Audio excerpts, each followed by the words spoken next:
Hello, everybody. This is a special edition of LINNC Online interviews about women in interventional neuroradiology around the world. And today we have a very special guest, the turn of Dr. Miriam Vicente from Argentina. She's a neurosurgeon for almost 22 years and an interventional neuroradiologist almost since her early years. She works in several clinics and centers in Neuquén, who is a city in the south of South America and Argentina, in the Patagonia. So welcome, Miriam. Welcome to LINNC Online interviews. Thank you, Rodrigo. I'm very glad to be here with you and speaking about women. Could you please tell us how has been your journey as a woman in interventional neurology? Well, as you said, I have been neurosurgeon for 23 years and almost 20 since I started to be an interventional neuroradiologist or neurosurgeon. It was no easy. I was the first female in my service in La Plata, Argentina. Most of my future mates in that moment thought that my presence in the hospital, in the service, could bother them because they have to change their ways to speak and their behaviors. Of course, in that time, the neurosurgery was especially for men, sorry. And interventional neuroradiology it was no different in this way.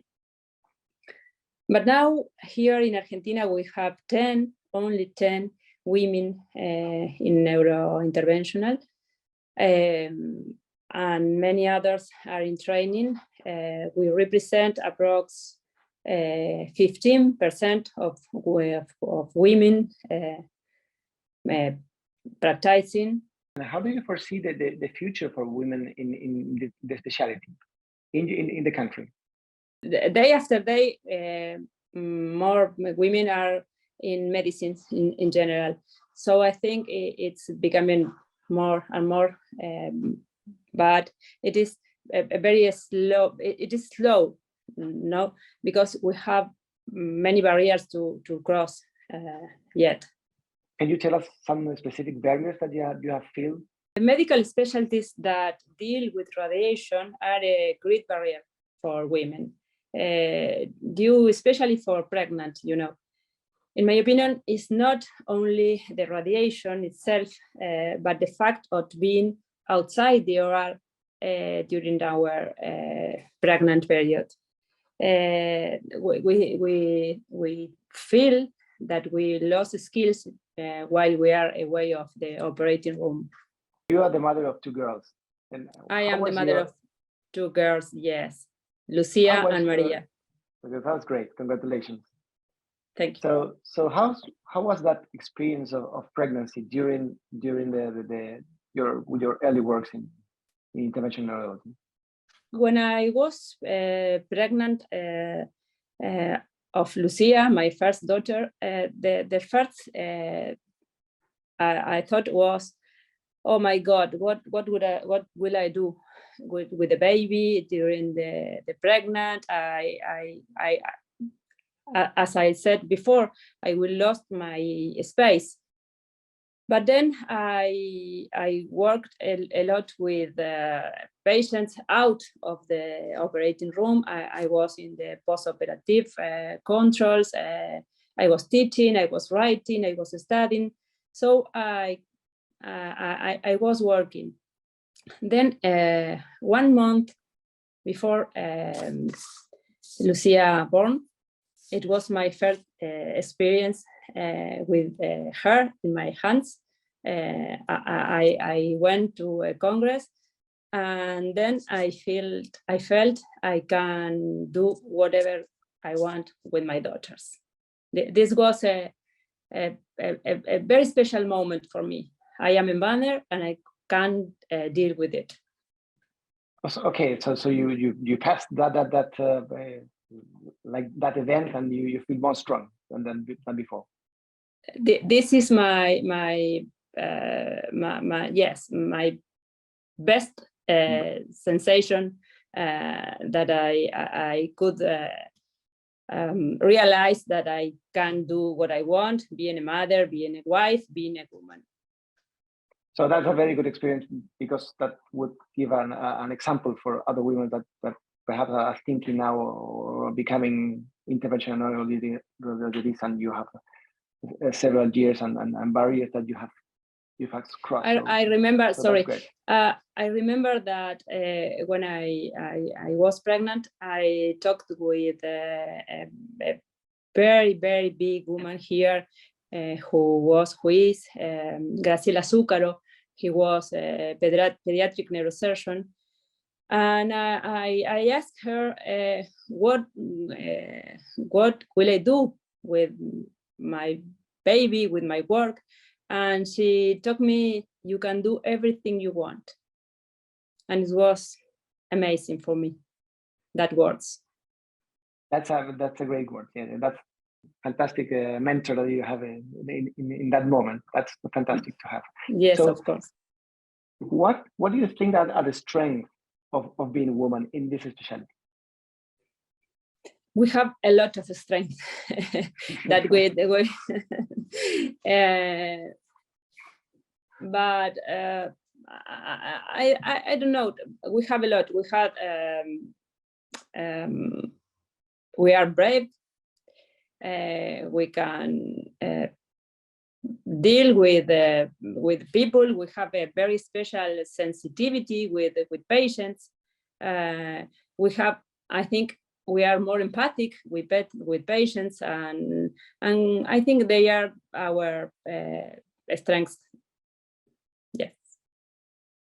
And do you still feel some feelings in men around the world or near you that for being a woman in doing this, or the barriers are more away, and everyone feels normal to work with women or being to be in this? I think it's more easy nowadays. But for example, once I was attending to a cocktail in a congress in Europe with my husband. My husband is an economist. And the other doctors talked to my husband as a doctor and me as a wife of the doctor. So we have still, I forgot my badge. So I was not only, but I was the wife of the doctor, and I have to clear the situation. Wow, that's impressive. Yes.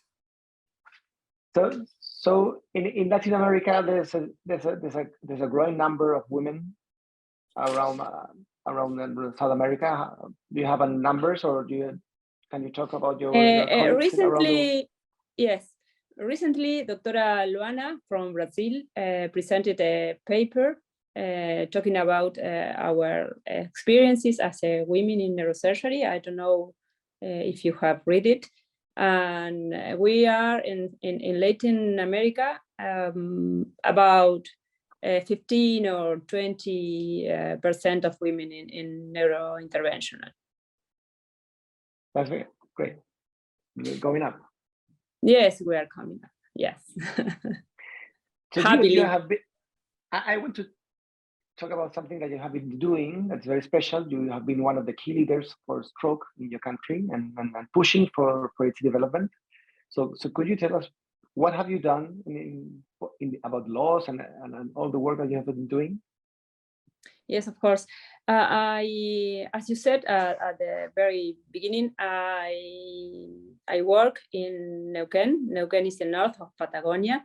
Neuquén is the last service of interventional in Patagonia, in Argentina, sorry, but the unique in Patagonia. I work a lot with the community, speaking about what stroke is and the signs and symptoms. And I create, not alone, but with a group, a network, and stroke network inside the Neuquén province. We have a variety of our geography is very special. We live in between mountains and rivers, so sometimes to go for a patient with a stroke is maybe a little difficult. So I work on units inside the mountains, I can see, and I work on a law, a stroke law, and it is coming up. And I think we have at the half of the way, but we are working hard to allow the access of all of the people at the to stroke treatment. We are now working with 2 centers in the mountains, 4 kilometers far from Neuquén, from my service. We only have hemodynamics here in Neuquén. The rest of the centers are far away from us. So we work in education of the people and the medical group to so that they can learn how to receive a stroke and how to give the first attention. We are doing RTPA in primary centers inside Neuquén province. No, so congratulations for all that work and the job, and that's I've seen you many times, and all that you have put in the effort that you have put in developing stroke is not easy in South America. We always fighting against money and budget and politics. So I know, and I know you that you have been very involved in this. And congratulations for that. Thank you. We have the only we have no national law. Now we are trying to work in a national law because our law is provincial, and we want to have this law for all over the country. No, but that's fantastic because, as you said, you were the first ones in Argentina to have a law in stroke. Yes. In the south. Yes. In the south, that's you. In Patagonia, between mountains and rivers. No, fantastic work. So, yes, Miriam, if you could have the opportunity to talk to Miriam Vicente from 23 years ago, what would you tell now with your experience to that Dr. Vicente starting? I think I say a little Miriam, do the same you did. Okay, follow the same you did. Do the same. Go ahead. Yes, I'm very happy because I have done more than I can expect in that moment, I think. What would you say to other women around the world that are thinking about interventional or starting now? What would you do as a recommendation? I can see them that we have a lot of advantages that sometimes we don't know. We are able to do all what I want. We are able to fight and we can develop freely and happily in the activity we choose, no matter is our gender. I think we can. I have to fight with not all the males, but most of them or many of them. But we have to break our own barriers too, so they can do all they want. So well, congratulations, because you are one of the women around the world that pushed the boundaries and pushed the barriers, and now the women that are behind you and coming probably will have another space and another way for becoming to be an interventional neurologist around the world. So well, thank you, Miriam, for this interview. Thank you for your time, I really appreciate your work. So congratulations and hope to see you soon. Thank you very much, Rodrigo. And if you let me, and I want to make a call for stop violence and death of women all around the world. For sure. Thank you, Miriam. Thank you very much. Thank you very Goodbye. much. Goodbye.